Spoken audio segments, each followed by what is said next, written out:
8-10টা বাচ্চারা আমি তুলে দিছি, পুড়ে গেছে একদম। 8-10টা বাচ্চা আমি তুলে দিছি রিক্সায়। লাশ মানে অর্ধেক পুড়ে গেছে, কোথাও জামা নাই।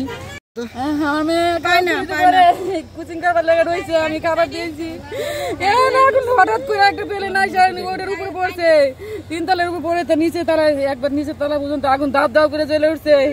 আমি সাথে সাথে গেছি কিন্তু ঢুকতে দেয় নাই।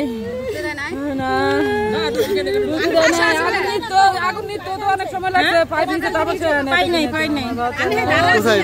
খুঁজে পাইছেন? খুঁজে পাইছেন আপনার? না পাওয়া যায় নাই তো, হসপিটালে নিয়ে গেছে মনে হয়। পুরা তন্ন তন্ন করে প্রত্যেকটা ভবন আমরা খুঁজে দেখছি, নুসরাতকে কোথাও খুঁজে পাই না ভাই। 8-10টা বাচ্চারা আমি তুলে দিছি, পুড়ে গেছে একদম। 8-10টা বাচ্চা আমি তুলে দিছি রিক্সায়। ভিতরে আরো বাচ্চা আছে মনে হয়, কিন্তু ফায়ার ব্রিগেডের লোকেরা ঢুকতে দিচ্ছে না, ওখানে কোনো মানুষ ঢুকতে দিচ্ছে না। লক্ষ লক্ষ মানুষ আছে, কেউ কাকে দেখবে? আমি 10টা বাচ্চা আমি নিজে তুলে দিচ্ছি, পুড়ে গেছে বাচ্চা, একটাও বেঁচে নাই। এগুলা মনে হয় না, এগুলা বাঁচবে বলে আমার কাছে মনে হয় না। এগুলা আমরা বলছি যে কাছে বাংলাদেশ মেডিকেল আছে, আপনারা বাংলাদেশ মেডিকেলে নিয়ে যান।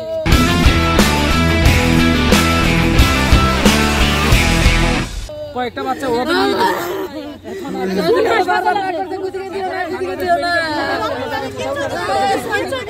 বারবার না করতে খুঁজিয়ে দিও না।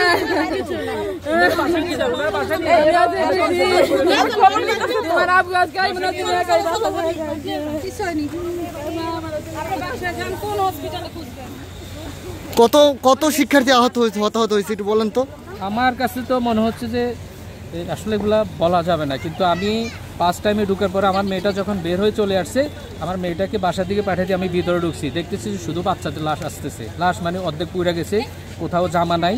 তারপরে এগুলা ধরেন আমি 8-10টা বাচ্চা গাড়িতে তুলছি, রিক্সা তুলে দিছি। এবার পুলিশ বাইরে আসছে, তারপর আমি বাইরে আসছে, ওনারাও করছে, আর জনগণ মিলে করতেছে।